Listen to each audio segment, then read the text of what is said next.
Hi friends, welcome back to value investing. Aptus Valley Housing Finance, इस company के ऊपर हम लोग लास्ट 3 महीना से वीडियो बना रहे हैं और इसको जब मैंने पोर्टफोलियो में इंक्लूड किया था तब आपको भी बताया था। इसके आज Q3 2022 के नंबर्स आउट हुए हैं। नंबर्स को रिव्यू करेंगे, नंबर्स कैसे रहे, उसी के साथ साथ उस नंबर के अकॉर्डिंगली हमें आने वाले टाइम पे टारगेट्स क्या दिखाई दे सकते हैं। बहुत ही इंपॉर्टेंट डिस्कशन रहेगा। अगर आप इसको केयरफुली सुनते हैं तो आपको सब चीज़ें समझ में आएगी। अगर आपके पास टाइम की कमी है तो डेफिनेटली आप 1.5x में इस वीडियो को चला सकते हैं।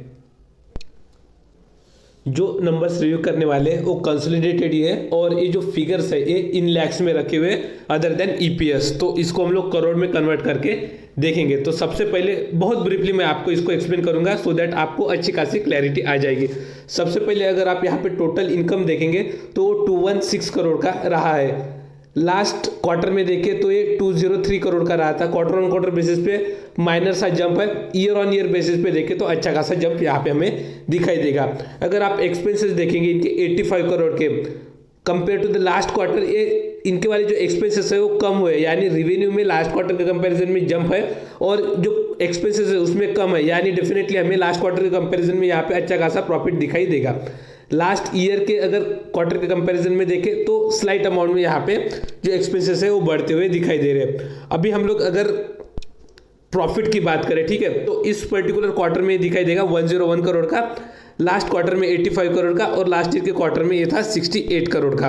अभी यहाँ पे इंपॉर्टेंट जो चीज़ है नोट करने वाली वो है 9 मंथ्स वाले फिगर, ठीक है। अभी इसको मैं रिव्यू क्यों कर रहा हूँ, क्योंकि इससे ही हम लोग जो इसके लेवल्स है उसको कैलकुलेट करने वाले हैं, इसलिए इन लेवल्स को आप डेफिनेटली जो जैसे मैं समझा रहा हूँ वैसे समझने की कोशिश करें। सबसे पहले अगर हम लोग 9 मंथ्स के जो एक करंट फाइनेंशियल ईयर है compare to the last financial year, अगर हम लोग जंप देखते हैं जो रिवेन्यूज है तो वो 476 करोड़ से बढ़ के हुए 605 करोड़ के, जितने भी परसेंट का यहाँ पे जंप होगा प्रॉफिट में उससे ज़्यादा ही हमें यहाँ पे जंप दिखाई देगा, परसेंटेज वाइज में बोल रहा हूँ, ठीक है। सेकंड थिंग, यहाँ पे एक्सपेंसेस अगर देखेंगे आप तो 228 करोड़ से बढ़ के हुए 270 करोड़ का, यानी ये चीज़ें भी अलाइन है। जिस तरीके से इनके सेल्स बढ़े उसी तरीके से इनका एक्सपेंसेस भी बढ़ा है। अभी प्रॉफिट में कैसे इंपैक्ट पड़ा है उसको हम लोग एक बार देखते हैं। तो यहाँ पे अगर आप प्रॉफिट देखेंगे तो ये 260 करोड़ का रहा है, कब, ये 9 मंथ में, एक करंट फाइनेंशियल ईयर के। लास्ट ईयर के 9 मंथ में अगर ये फिगर देखे तो ये 191 का था, ठीक है। सो 191 के कंपैरिजन में अगर 260 देखें तो लगभग 36% का जंप आता है, ठीक है। 191 में मैंने 36% ऐड किया तो ये फिगर 260 करोड़ का निकल के आता है। तो यानी 36% की जंप हमें 9 मंथ के बेसिस पे दिखाई दे रही है। अगर कंप्लीट ईयर का अगर आप फिगर देखेंगे, ठीक है, तो जो लास्ट ईयर कंपनी ने प्रॉफिट कमाया था वो था 266 करोड़ का, ठीक है। उसके कंपैरिजन में इस पर्टिकुलर 9 मंथ में कंपनी ने अर्न किया है 260 करोड़, यानी अगर हम लोग 6 या 7 करोड़ अगर छोड़ देते हैं, ठीक है, तो जो भी कंपनी Q4 में अर्निंग्स करेंगे उसमें से 6-7 करोड़ अगर हम लोग लेस कर देते हैं तो बचा हुआ जो प्रॉफिट रहेगा वो पर्टिकुलरली उस ईयर के ऊपर, मतलब लास्ट ईयर के ऊपर का वो फिगर रहेगा। कैसे, मैं आपको समझाता हूँ। अभी ये 101 करोड़ का जो फिगर है ना, ये पर्टिकुलरली इस क्वार्टर का है, ठीक है।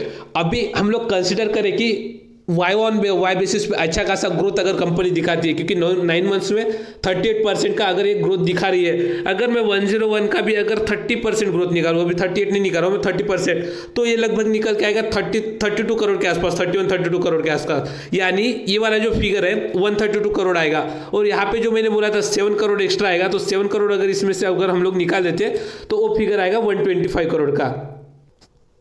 सो अगर 125 करोड़ का फिगर अगर एक्स्ट्रा ये वाला इतना प्रॉफिट अगर Q4 में, यानी मैं ये बोल रहा हूँ कि Q4 के रिजल्ट्स अगर हम लोगों को 131-132 करोड़ के अगर मिल जाते हैं तो उस टाइम पे वाई ऑन वाई बेसिस पे compare to the last year जो टोटल प्रॉफिट रहेगा वो 125 करोड़ का रहेगा और लास्ट ईयर में कंपनी ने टोटल इसमें प्रॉफिट जो जनरेट किया था वो 266 था। तो अगर उसके बेसिस पे अगर हम लोग कैलकुलेशन करें तो ये जो जंप निकल के आता है ना वाई ऑन वाई बेसिस पे, ये 47% का निकल के आएगा।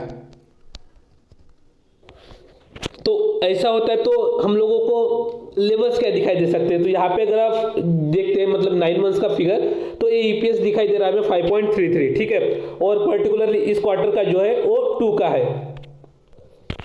सो अभी मैं क्या करूंगा, 2 में 30% मिला लूंगा। अभी ये 30% कौन सा है, जो भी इस क्वार्टर का जो भी मतलब जो प्रॉफिट मिलेगा उसका वाला फिगर, तो उसके अकॉर्डिंगली ईपीएस निकल के आएगा 2.6 का, ठीक है। और इसके पहले वाला जो फिगर था वो 5.33 था, ठीक है, मतलब 9 मंथ्स वाला। तो 5.33 प्लस 2.6, अभी ये फिगर निकल के आ रहा है 7.93 का। अभी इजी कैलकुलेशन के लिए हम लोग इसको 8 कंसिडर करते हैं, ठीक है। पास्ट के एक्सपीरियंस से जो मैंने देखा है, जनरली बोल रहा हूं मैं, एप्टस और जो आवास है इनका वाला जो पी है मोर देन 60 पे ही ट्रेड कर रहा है, क्योंकि ये ग्रोथ ओरिएंटेड कंपनी है। ऑलमोस्ट 30 से लेके 40-50% तक इनका वाई जंप आ रहा है प्रॉफिट में, तो इसी वजह से इनको हायर पी मल्टीपल मिल रहा है। और मुझे ऐसे लगता है कि ये पी मल्टीपल सस्टेनेबल रहेगा, क्योंकि लास्ट के कुछ सालों से यही मतलब सस्टेन हो रहा है। अगर मैं आपको आवास का अगर दिखा दूं यहाँ पे पी रेशियो, तो यहाँ पे ओके, सो इनका वाला पी मीडियन पी देखिए, तो ये निकल के आता है 62 का, ठीक है। सो जनरली ये वाला जो रेंज है हमें ये लगभग जो है मतलब 60 से लेकर 70 के बीच में मिल सकता है। और एप्टस भी जो है ना वो 67 के पी पे अभी ट्रेड कर रहा है। सो एक क्वार्टर के बाद किस तरीके का इंपैक्ट पड़ सकता है, अभी 8 जो है वो अर्निंग पर शेयर है, ठीक है, जो हमें एक्चुअल में मिलेगा नेक्स्ट क्वार्टर में।